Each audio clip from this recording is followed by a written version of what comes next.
মুর্শিদাবাদে অগ্নিকাণ্ডে করুণ মৃত্যু নিঃস্ব শ্রমিক পরিবার। মুর্শিদাবাদের রানীতলা থানার অন্তর্গত বেনিপুর গ্রামে ঘটল হৃদয় বিদারক ঘটনা। শ্রমিক সায়ন আলীর 2 ছেলে ও 1 মেয়ে আগুনে পুড়ে মৃত্যুবরণ করেছেন। ঘটনার সময় সায়ন আলী কাজের কারণে ছিলেন কলকাতায়। পরিবার সূত্রের খবর, রাত্রি প্রায় 11:30 ইলেকট্রিক বিস্ফোরণ থেকে আগুন ছড়িয়ে পড়ে। স্থানীয়দের যৌথ উদ্যোগে আগুন নিয়ন্ত্রণে আনা হলেও অভিযোগ উঠেছে দমকল পরিষেবা দূরে থাকার কারণে সময় মতো সাহায্য মেলেনি। অসহায় শ্রমিক সায়ন আলীর গোটা বাড়ি আগুনে ভস্মীভূত হয়ে গেছে। গ্রামের মানুষদের দাবি, এই পরিবারটির পাশে দাঁড়ানো এখন সময়ের দাবি।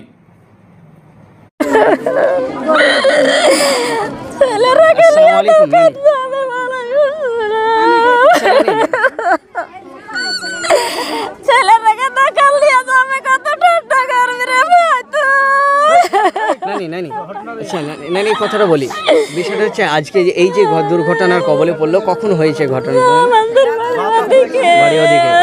আচ্ছা, আজকের এই যে কে হচ্ছে আপনার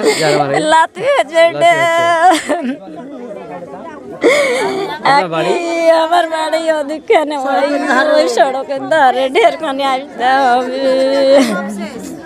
আচ্ছা, এই যে অফ করো। আচ্ছা, আপনাদের এই যে গ্রামের এত বড় একটি দুর্ঘটনা, একই পরিবার 3 জন, একটা আশ্চর্যজনক ঘটনা, কি করে ঘটলো ঘটনা? মানে ও গভীর রাতে মানুষ যে কেবল ঘুম, কেউ গেলছে কেউ যায়নি। হ্যাঁ, ওই কারেন্টে বলে ওই ইতে আপনার বোর্ডে আগুন ছুটে, ওর মায়ের মুখে শুনলাম আমরা, আমাদের ওই পাড়া বাড়ি বললো যে কি আগুন ছুটে, ওর বাবাকে বলে বলিয়াছে যে কি আমাদের বোর্ডে আগুন ছুটে গো, বোর্ডটা ঠিক করো তাই বলিয়াছে। তো মানে ওই বাহির খাটা মানুষ না, দিয়ে ওই তো কিভাবে ওর মা বলে বাথরুম যাইছিল তাই বলছে।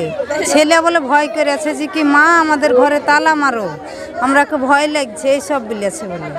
এই হলো কথা, আর এর উপর দিয়ে আমরা জানি না। এটা ইলেকট্রিক থেকে ঘটেছে। এনার বাড়িতে একটা বোর্ড ছিল, ওই বোর্ডটা মাঝে মাঝেই গন্ডগোল করতো। ওই বোর্ডটা থেকে রাত্রে আগুন ধরে এবং ওরা রাত 11:30 থেকে ঘটনাটা ঘটে, কিন্তু সবাই ঘুমিয়ে গেছিলো পাড়া প্রতিবেশী। 11:30 সময়। আচ্ছা, আগুন নিয়ন্ত্রণ আনার জন্য কি ব্যবস্থা করেছে? আগুন নিয়ন্ত্রণ আনার জন্য সব পাড়া প্রতি উঠে এসে সব বালতি পানি বয়ে আগুনটা নিয়ন্ত্রণে এসছে। এবং দমকল বাহিনী জানানো হয়েছিল? দমকল বাহিনী জানানো হয়নি, এখন দমকল বাহিনী নিয়ে আমাদের আছে একটা বহরমপুরে, এখানে এলাকায় নেই। এবং এই 3টে ছেলে, এটা কি অভিযোগ করছেন যে দমকল বাহিনী আপনাদের? হ্যাঁ, অবশ্যই পরিষেবা হচ্ছে না। অবশ্যই অভিযোগ তো করবো, অভিযোগ তো আমাদের আছে। এবং 3টে ছেলে ধরেন এনার তো কিছুই নেই, এখন 3টে ছেলে মারা গেছে। আর পাশের বাড়ি যেটা পড়েছে, ওনার মানে ঘর বাড়ি কিছু নেই, কিন্তু ওনার কিছু মানে ছেলেপেলে কিছু মারা যায়নি। এখন কি চাইছেন এই পরিবার? এখন চাইছি পরিবারের জন্য যেন সরকারের কাছ থেকে কোনো সহযোগিতা হোক, মানে পরিবারের কিচ্ছু নেই এখন। আচ্ছা, যে পরিবারের সদস্য সে কি শ্রমিক?